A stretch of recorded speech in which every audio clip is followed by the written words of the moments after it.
எல்லாருக்கும் வணக்கம். நம்ம இன்றைக்கி தேங்காய் பூரண கொழுக்கட்டை செய்கிறது எப்படின்னு பார்க்கலாம். நான் ஒரு 20 கொழுக்கட்டை செய்கிறதுனால இதுக்கு ஒரு 3 டம்ளர் அரிசி மாவு, ஒரு 6 வெல்லம், 2 தேங்காய், 5 ஏலக்காய், 3 முந்திரி பருப்பு, உப்பு, நெய் இது இருந்தாலே போதும். சூப்பராக கொழுக்கட்டை செஞ்சிடலாம். அரிசி மாவை ஒரு பாத்திரத்தில் எடுத்து மிதமான சூடு உள்ள தண்ணீரை ஊற்றி உப்பு போட்டு நெய் ஊற்றி நல்லா பிசைஞ்சு வச்சுக்கலாம். ஒரு 20 பூசணி இலை எடுத்து நல்லா கழுவி வச்சுக்கோங்க. இப்போ நம்ம வெல்லத்தை எடுத்து உடச்சி அதை பாவு காய்ச்சி வச்சுக்கலாம்.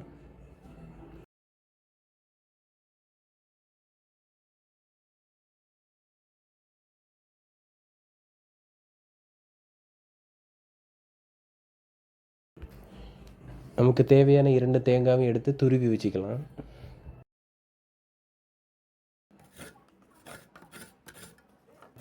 இதுக்கப்புறம் நம்ம பூரணம் செய்ய ஆரம்பிப்போம்.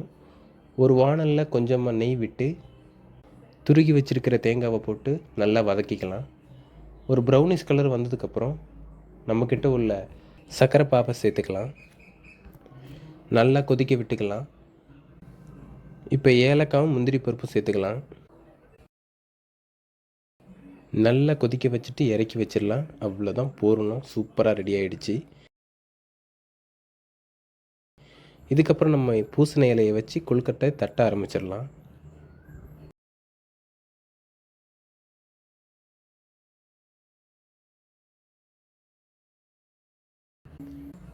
பூரணத்தை உள்ளே வச்சு இட்லி பானையில் ஏற்றிடலாம்.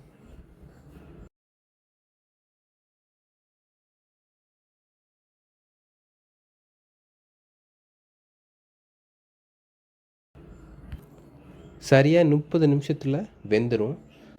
இட்லி பானை ஓரத்துலேருந்து ஆவியாக போகும். அப்போவே நம்ம கண்டுபிடிச்சிடலாம் ஸோ இது வெந்துருச்சு அப்படின்னு சொல்லிட்டு. இதுக்கப்புறம் நம்ம திறந்து பார்த்து உங்களுக்காக ஒரு கொழுக்கட்டை எடுத்து காமிக்கிறேன். எப்படி நல்லா வந்திருக்கு பாருங்கள். வீடியோ பிடிச்சிருந்தா லைக் பண்ணுங்கள், சப்ஸ்கிரைப் பண்ணுங்கள், ஷேர் பண்ணுங்கள். நன்றி.